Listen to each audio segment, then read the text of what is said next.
What's up, YouTube? Welcome back to the channel. Today we're going to be reviewing a 2019 Chevy Silverado LT. This was courtesy of Modern Chevrolet. They don't authorize this video, and they didn't pay us anything to make it. But that's where the vehicle come from, Modern Chevrolet in Winston, Salem. So, with that being said, let's dive into it and see what we got.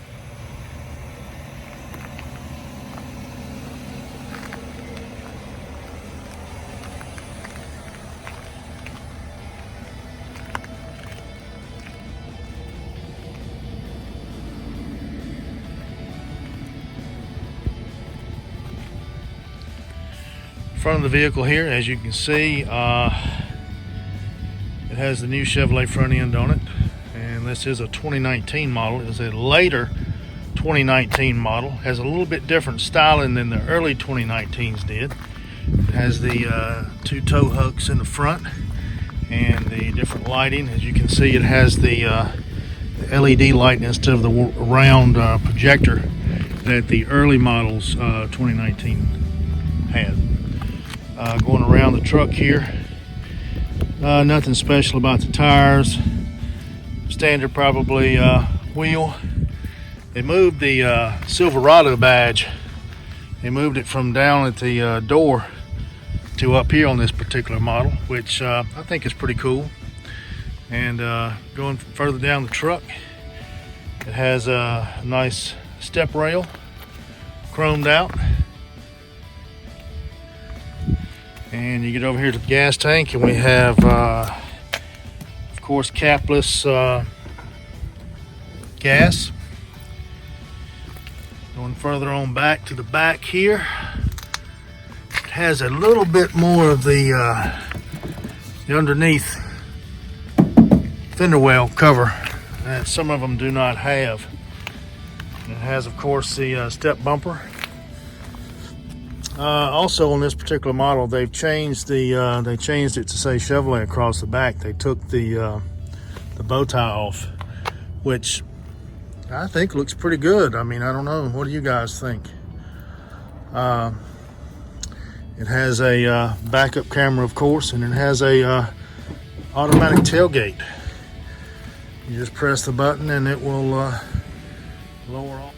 Moving into the bed here, we've got a plastic coating on the tailgate to help protect it, and on the inside we have LED lighting in the back, which is pretty cool. LED lighting up there where the third brake light is, and does not have a sliding glass window, but does have these bungee hooks, several of them in the back. Probably could use a bed liner of some sort, but I'm sure there'll be one in there later on. Looking here at the back, that tailgate's awfully light too. Yeah, the tailgate is very light. Lowers real slow, and you can about lift it with one finger. Pretty cool. Closes easy. It's got what is this right here? This is a plug in for your, like if you're gonna pull a trailer. They got both types of plugs. And then what's this here? This is the lock for your spare tire. Key to unlock it. It's got a full-size spare up underneath it. It's got the tow package on it. That's cool. Step side on both the bumpers. Of course, it is a 4x4. As we go down the other side of it here, we're gonna step back and we're gonna get a far off view of the truck, see what we think here.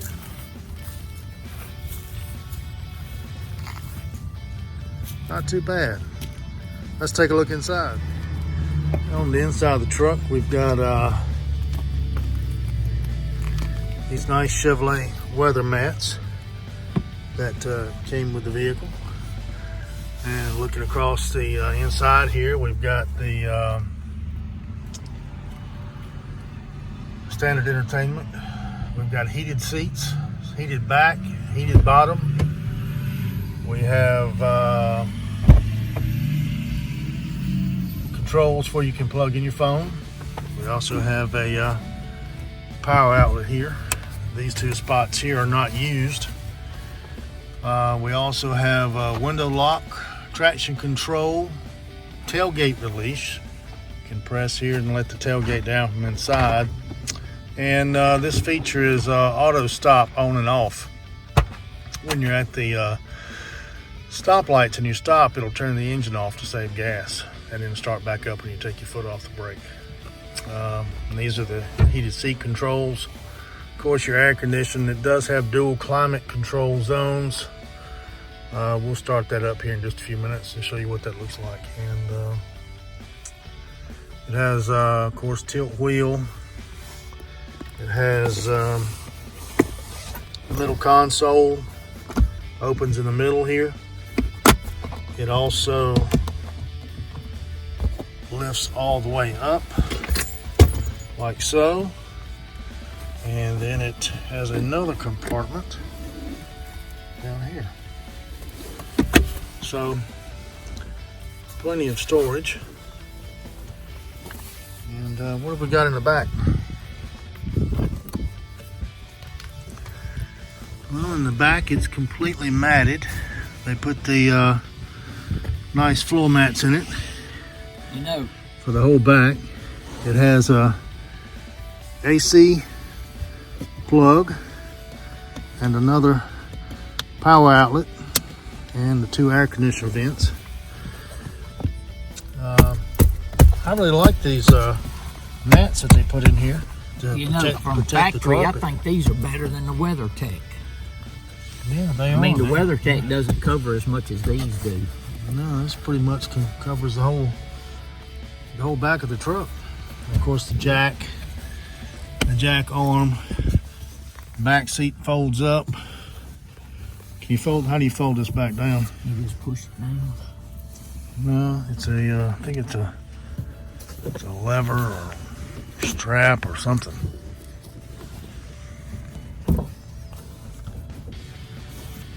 Something we're gonna have to figure out. Let's see if we can figure out how to get the seats back down. How do we get these down?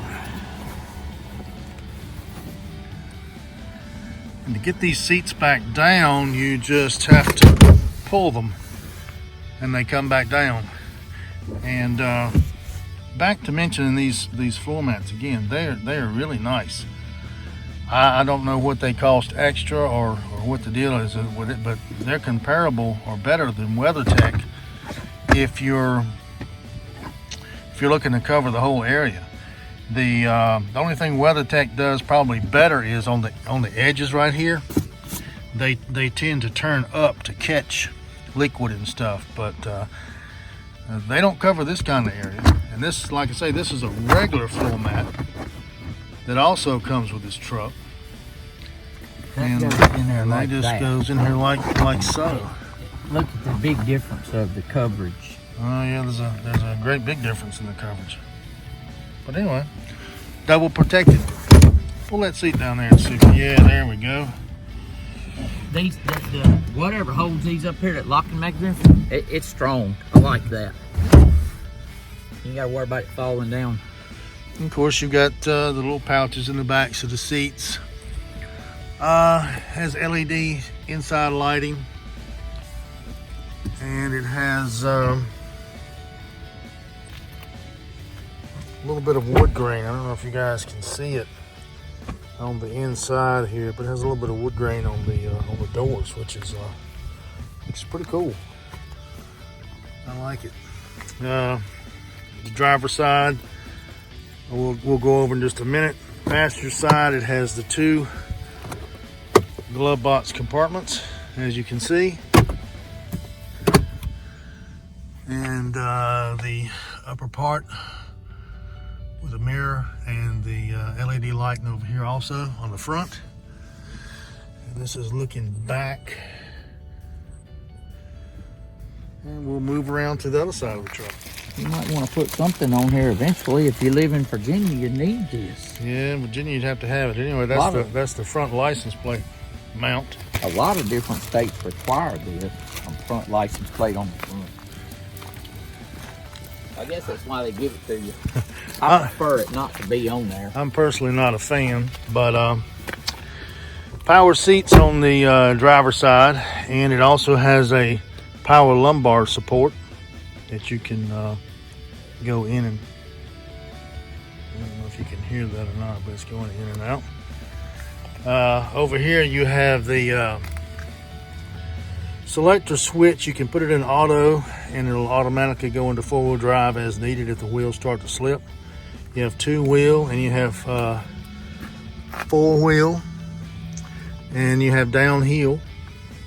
This little switch here actually turns the you can go toward the racing flag and it puts the truck into sports mode, and if you go back to the left it puts the truck into trailer hauling mode.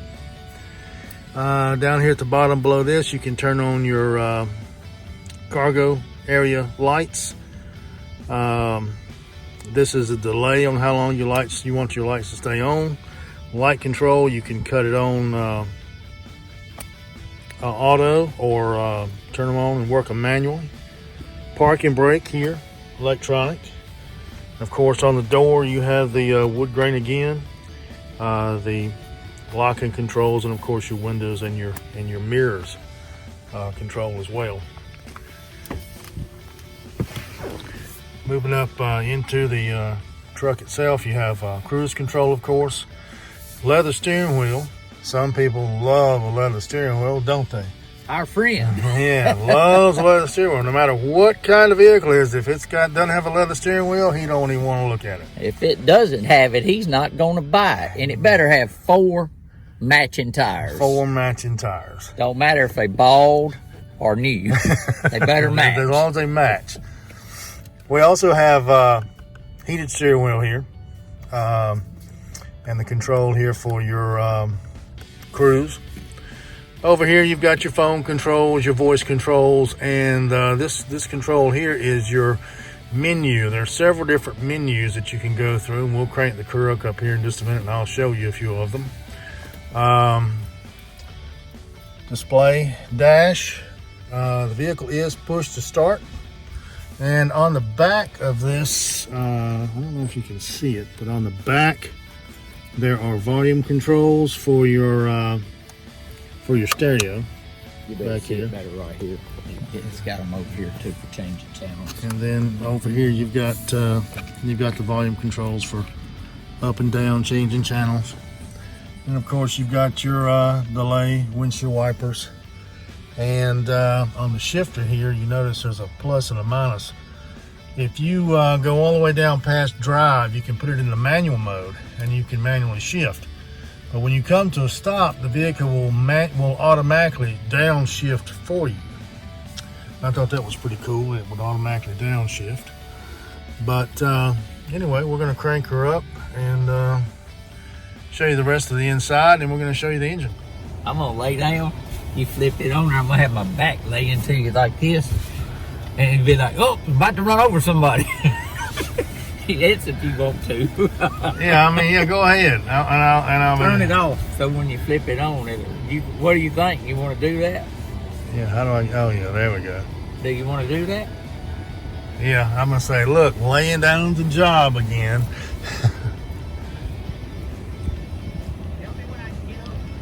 All right, go ahead. Okay, guys, we got the hood up. We're in here looking.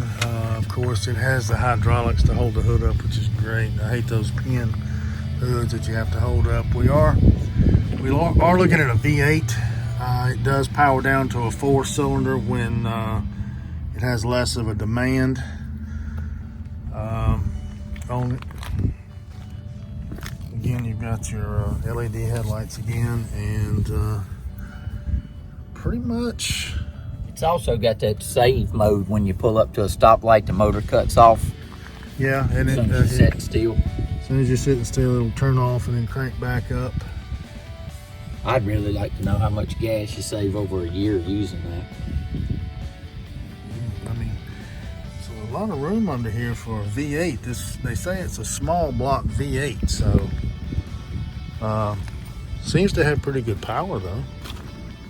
But anyway, We're going to take her for a test drive and see what we do. And we are testing the truck out here, and it is extremely quiet inside the cabin. It's seems to be very tight, very quiet. How's it drive? Drives real good and basically drives itself. Does it? Yeah, it ain't got the automatic stuff like some of the vehicles does nowadays, but you know, you still I like hands-on. Yeah, that autonomous what do they call it? Active cruise control, where the vehicle will steer itself. And, yeah, I'm not a big fan of that stuff, but some people are. But anyway, I don't know if you guys can hear how quiet it is in here, but it's pretty quiet. This truck has an economy mode on it where it goes from 8 cylinders down to 4 cylinders when it doesn't have a pull on it. You sitting here, you can't even tell it. And just you can't tell when it does 4 cylinders versus 8. I think Chevy did a pretty good job on it. What do you think? Yeah, I think so. Didn't mess up. The vehicle seems pretty responsive. What is this, a 5.3 liter? 5.3 liter, that's usually the basic standard they put in for the V8s that they put in the trucks. They do offer a, they offer the 6-cylinder, and they also offer a 6.2 liter, which is the high-end trucks that they put that in. Do you know what I found out? They not only offer a 6-cylinder, they offer a 4-cylinder in a full-size truck like this one with a turbo. Well, I would like to drive one. Well, and I had the opportunity to drive one the other day, but I just didn't have the time, so I just, I didn't. But I'm thinking, a 4-cylinder, somebody come up and walk up to your truck and go, "Hey, man, I like that truck. What kind of engine it got in it?" "Oh, man, it's got that 4-cylinder in there." And they're going to look at you like you're crazy. You know what we need to do? We need to go test drive that 4-cylinder turbo. Yeah, we do need to go test drive the 4-cylinder turbo and just see exactly what it will do, because I am kind of interested, In the late 80s, the Ford put a 4-cylinder turbo in their Thunderbirds. Right. And it would outrun a comparable Z28 that year model. Oh, wow. So I may be laughing prematurely. Yeah. It may surprise me. The 4-cylinder might outrun this thing. Well, the 4-cylinder is a lot cheaper. It is about $2,000 cheaper because of the engine. But you look at a full-size Silverado truck and you think, 4-cylinder. I just don't know about that. But it may be something that we test in a later video and just see if what we think about it. But currently, with the 8-cylinder that we got right now, I'm very pleased. How about you? I like it. Plenty of pep. It's not a racing vehicle by no means, but a very comfortable drive. Plenty of power. And it's not top of the line. It's an LT model. It has a fair amount of options in it, but like I say, it's not top of the line. But it's not. It doesn't carry that sticker price to the top of the line also. And as you can see, we just turned off at the light and turned back on when he took his foot off the brake. So we're gonna give you a roundup here of what we think here in just a minute. And no burnouts today, huh? Yeah, no burnouts today. The engine, we've got less than how many miles on this vehicle? 177. 177 miles on the vehicle, so probably not gonna horse it or dog it or do any burnouts, but I'm sure it could if we take the traction control off.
Well, guys, I guess this is going to bring our video to a close, where we talk about the vehicle just a little bit, what we thought.